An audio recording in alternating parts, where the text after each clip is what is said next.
നമസ്കാരം, ഞാൻ ശ്രുതി. നമ്മൾ കഴിഞ്ഞ വീഡിയോയിൽ മെമ്പർ ട്രാൻസാക്ഷൻ എന്ന മെയിൻ ഹെഡിലെ സേവിങ്സ്, അറ്റൻഡൻസ് എന്ന സബ് ഹെഡുകളാണ് ചെയ്തത്. ഇന്ന് നമ്മൾ ഡിസ്കസ് ചെയ്യാൻ പോകുന്നത് ക്ലോസ്ഡ് ലോൺ എന്ന സബ് ഹെഡാണ്. അതിനായി മെമ്പർ ട്രാൻസാക്ഷനിലെ ക്ലോസ്ഡ് ലോൺ എന്ന സബ് ഹെഡ് സെലക്ട് ചെയ്യുക. അപ്പോൾ നമുക്ക് cut off member closed loan എന്ന പേജ് ഓപ്പൺ ആവും. അതിൽ താഴെ വലതുവശത്ത് കാണുന്ന പ്ലസ് ബട്ടൺ അമർത്തുക. ഇവിടെ നമുക്ക് ഓരോ മെമ്പേഴ്സിന്റെയും ക്ലോസ്ഡ് ലോൺ ഡീറ്റെയിൽസ് ആണ് നൽകേണ്ടത്. അയൽക്കൂട്ട അംഗങ്ങളുടെ ആന്തരിക വായ്പ, linkage loan, Covid loan, RKLS, KSBCDC loan, വനിതാ വികസന corporation loan, SC/ST development loan തുടങ്ങിയ അയൽക്കൂട്ട അംഗങ്ങൾ അടച്ചു തീർത്ത എല്ലാ ലോണിന്റെയും ആകെ തുകയും എണ്ണവും ഇവിടെ നൽകണം. ഓരോ അംഗത്തിന്റെയും ക്ലോസ്ഡ് ലോൺ ഡീറ്റെയിൽസ് നൽകിയ ശേഷം സേവ് ബട്ടൺ അമർത്തുക. മെമ്പറിനെ സെലക്ട് ചെയ്യുക.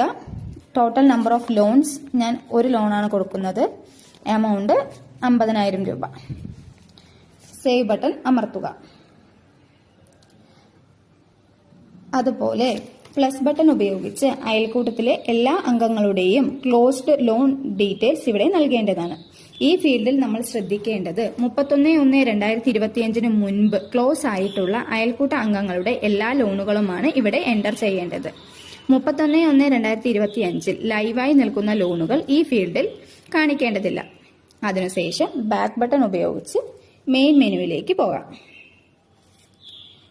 അടുത്തതായി നമ്മൾ ചെയ്യാൻ പോകുന്നത് മെമ്പർ ട്രാൻസാക്ഷനിലെ തന്നെ ആക്റ്റീവ് ലോൺ എന്ന സബ് ഹെഡാണ്. അതിനായി ആക്റ്റീവ് ലോൺ എന്ന സബ് ഹെഡ് സെലക്ട് ചെയ്യുക. നമ്മൾ വളരെയധികം ശ്രദ്ധിക്കേണ്ട കാര്യം ഇതിൽ എന്തെന്നാൽ 31/1/2025 അതായത് നമ്മൾ എടുക്കുന്ന കട്ട് ഓഫ് ഡേറ്റിൽ ലൈവായി നിൽക്കുന്ന ലോണുകളാണ് ഈ സബ് ഹെഡിൽ വരുന്നത്. പ്ലസ് ബട്ടൺ ഉപയോഗിച്ച് ഓരോ അയൽക്കൂട്ടത്തിന്റെയും ആക്റ്റീവ് ലോൺ ഡീറ്റെയിൽസ് ഇവിടെ നൽകുക. അതായത് അയൽക്കൂട്ടത്തിലെ ഓരോ അംഗത്തിന്റെയും കട്ട് ഓഫ് ഡേറ്റിൽ ലൈവായി നിൽക്കുന്ന ലോണുകൾ പ്ലസ് ബട്ടൺ ഉപയോഗിച്ച് ആഡ് ചെയ്ത് നൽകേണ്ടതാണ്. ഉദാഹരണമായി ഒരു അംഗത്തിന് ആന്തരിക വായ്പ, ലിങ്കേജ് ലോൺ എന്നീ 2 ലോണുകൾ ആക്റ്റീവായി നിൽക്കുന്നു എന്ന് കരുതുക. പ്ലസ് ബട്ടൺ ഉപയോഗിച്ച് 2 ലോണുകളും സെപ്പറേറ്റ് ആയി കാണിക്കേണ്ടതാണ്. Cut off member active loan എന്ന പേജ് നമുക്ക് ചെയ്തു തുടങ്ങിയാലോ? പ്ലസ് ബട്ടൺ ഉപയോഗിച്ച് cut off member active loan എന്ന പേജിലേക്ക് നമുക്ക് പോകാൻ കഴിയും. അതിൽ മെമ്പറിനെ സെലക്ട് ചെയ്യുക.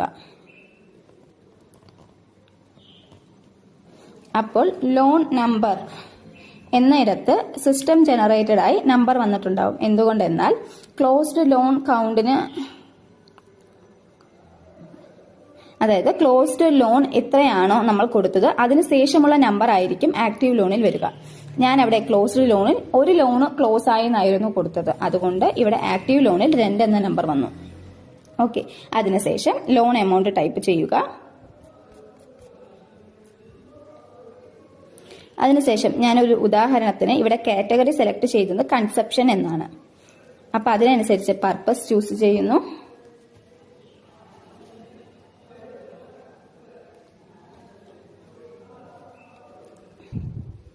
അതിനുശേഷം ലോൺ ഡിസ്ബേഴ്സ്മെന്റ് ഡേറ്റ് ചൂസ് ചെയ്യാം.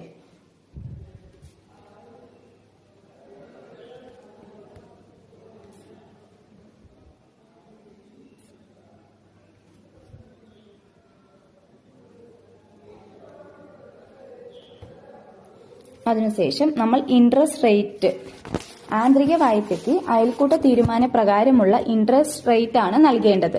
അതായത് ആന്തരിക വായ്പയുടെ പലിശ നിരക്ക് 100 രൂപയ്ക്ക് ഒരു മാസത്തേക്ക് 1 രൂപയാണെങ്കിൽ പലിശ നിരക്ക് 12% ആയിരിക്കും.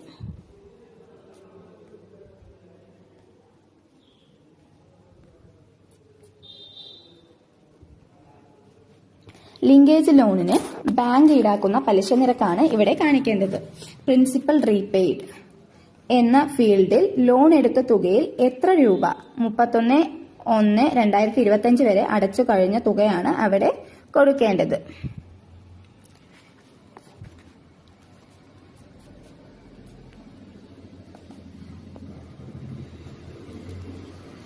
ഇൻട്രസ്റ്റ് കൂടാതെയുള്ള തുകയാണ് അവിടെ കാണിക്കേണ്ടത്.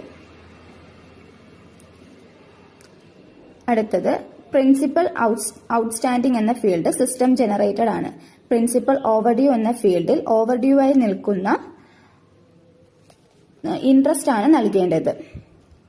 റിമൈനിങ് പീരിയഡ് എന്ന ഫീൽഡിൽ കട്ട് ഓഫ് ഡേറ്റിന് ശേഷം ലോൺ ക്ലോസ് ചെയ്യാൻ വേണ്ടി വരുന്ന മാസത്തിന്റെ എണ്ണം അവിടെ എൻ്റർ ചെയ്യുക.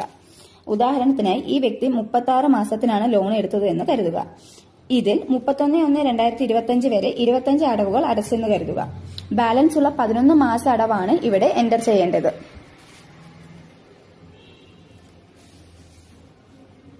അതിനുശേഷം സേവ് നൽകുക.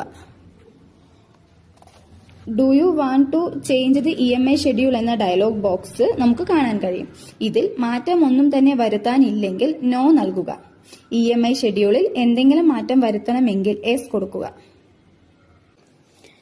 എസ് കൊടുത്താൽ EMI ഷെഡ്യൂൾ കാണാൻ കഴിയും. ഇതിൽ പ്രിൻസിപ്പൽ ഡിമാൻഡ് എന്ന ഫീൽഡിൽ മാറ്റം വരുത്താൻ സാധിക്കും. മാറ്റം വരുത്തിയ ശേഷം സേവ് ബട്ടൺ അമർത്തുക. ഡാറ്റ സേവ്ഡ് സക്സസ്ഫുള്ളി എന്ന ഡയലോഗ് ബോക്സിൽ ഓക്കെ കൊടുക്കുക. അതിനുശേഷം മാറ്റം വരുത്തിയ EMI ഷെഡ്യൂൾ അയൽക്കൂട്ട അംഗങ്ങൾക്ക് ഡൗൺലോഡ് ചെയ്ത് ഷെയർ ചെയ്യാൻ സാധിക്കും. ഡൗൺലോഡ് ഷെഡ്യൂൾ ഷെയർ ചെയ്ത് സോഷ്യൽ മീഡിയ വഴി ഷെയർ ചെയ്യാൻ സാധിക്കും. അതിനുശേഷം ബാക്ക് ബട്ടൺ ഉപയോഗിച്ച്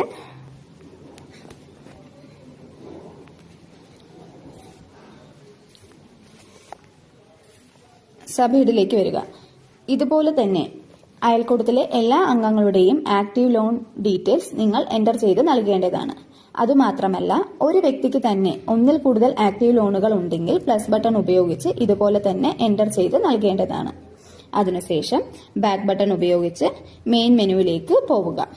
ഇനി നമുക്ക് റിസീവ്ഡ് ഫ്രം മെമ്പേഴ്സ് എന്ന സബ് ഹെഡാണ് നമുക്ക് ചെയ്യുവാനുള്ളത്. നമുക്ക് ചെയ്യാൻ തുടങ്ങിയാലോ? റിസീവ്ഡ് ഫ്രം മെമ്പേഴ്സ് എന്ന സബ് ഹെഡ് സെലക്ട് ചെയ്യുക. അതിനുശേഷം പ്ലസ് ബട്ടൺ ഉപയോഗിച്ച് കട്ട് ഓഫ് മെമ്പർ റെസിപ്റ്റ് എന്ന ഫീൽഡിലോട്ട് പോവുക. മെമ്പേഴ്സ് റെസിപ്റ്റ് എന്ന സബ് ഹെഡിൽ നമ്മൾ മനസ്സിലാക്കേണ്ടത് അയൽക്കൂട്ട അംഗങ്ങളുടെ കമ്പൽസറി ആൻഡ് വോളണ്ടറി സേവിങ്സ് അല്ലാതെ മറ്റേതെങ്കിലും രീതിയിൽ അയൽക്കൂട്ട അംഗം അയൽക്കൂട്ടത്തിലേക്ക് ക്യാഷ് വരവ് വച്ചിട്ടുണ്ടെങ്കിൽ ഈ ഫീൽഡിൽ കാണിക്കാം. ഉദാഹരണമായി പെനാൽറ്റി, കോൺട്രിബ്യൂഷൻ തുടങ്ങിയവ ഉണ്ടായിരിക്കുമല്ലോ. മെമ്പർ റെസിപ്റ്റ് എന്ന ഫീൽഡിൽ മെമ്പേഴ്സിൻ്റെ നെയിം സെലക്ട് ചെയ്യുക. റെസിപ്റ്റ് ടൈപ്പ് സെലക്ട് ചെയ്യുക. എമൗണ്ട് നൽകുക. സേവ് ചെയ്യുക. അപ്പോൾ ഡാറ്റ സേവ്ഡ് സക്സസ്ഫുള്ളി എന്ന ഡയലോഗ് ബോക്സിൽ ഓക്കെ എന്ന് കൊടുക്കുക. എല്ലാ അംഗങ്ങളുടെയും മെമ്പേഴ്സ് റെസിപ്റ്റ് ചെയ്ത ശേഷം ബാക്ക് ബട്ടൺ ഉപയോഗിച്ച് മെയിൻ മെനുവിലേക്ക് പോകാം. അടുത്ത സബ് ഹെഡായ പെയ്ഡ് ടു മെമ്പേഴ്സ് എന്നതാണ് നമ്മൾ ചെയ്യാൻ പോകുന്നത്. അതിനായി പെയ്ഡ് ടു മെമ്പേഴ്സ് എന്ന സബ് ഹെഡ് സെലക്ട് ചെയ്യുക. നമ്മൾ പെയ്ഡ് ടു മെമ്പേഴ്സ് എന്ന സബ് ഹെഡിൽ നമ്മൾ മനസ്സിലാക്കേണ്ടത് അയൽക്കൂട്ടത്തിൽ നിന്ന് അയൽക്കൂട്ട അംഗങ്ങൾക്ക് ഗ്രാൻഡ്, ഡൊണേഷൻ, ഡിവിഡൻഡ് തുടങ്ങിയവ നൽകിയിട്ടുണ്ടെങ്കിൽ പ്രസ്തുത സബ് ഹെഡിലാണ് എൻ്റർ ചെയ്യേണ്ടത്. പ്ലസ് ബട്ടൺ ഉപയോഗിച്ച് പെയ്ഡ് ടു മെമ്പേഴ്സ് എന്ന സബ് ഹെഡിൽ പ്രവേശിക്കാം. ആദ്യം നമ്മൾ മെമ്പേഴ്സിനെ സെലക്ട് ചെയ്യുന്നു. പേയ്മെൻറ്റ് ടൈപ്പ് സെലക്ട് ചെയ്യുക. എമൗണ്ട് എൻ്റർ ചെയ്യുക. അതിനുശേഷം സേവ് ബട്ടൺ ക്ലിക്ക് ചെയ്യുമ്പോൾ ഡാറ്റ സേവ്ഡ് സക്സസ്ഫുള്ളി എന്ന ഡയലോഗ് ബോക്സിൽ ഓക്കെ എന്ന് കൊടുക്കുക. ഈ ഫീൽഡിൽ എൻ്റർ ചെയ്യേണ്ട ഡാറ്റാസ് മെമ്പർ വൈസ് ചെയ്ത ശേഷം ബാക്ക് ബട്ടൺ ഉപയോഗിച്ച് മെയിൻ മെനുവിലേക്ക് പോവുക. മെമ്പർ ട്രാൻസാക്ഷൻ എന്ന മെയിൻ ഹെഡ് ഇവിടെ അവസാനിച്ചിരിക്കുന്നു. അടുത്ത വീഡിയോയിൽ ഗ്രൂപ്പ് ട്രാൻസാക്ഷൻ പരിചയപ്പെടാം. നിങ്ങൾക്ക് എൻ്റെ വീഡിയോ ഇഷ്ടമായാൽ ലൈക്ക് ചെയ്യുക, ഷെയർ ചെയ്യുക, സബ്സ്ക്രൈബ് ചെയ്യുക. നിങ്ങളുടെ വിലയേറിയ അഭിപ്രായങ്ങൾ കമൻറ്റ് ചെയ്യുക. താങ്ക്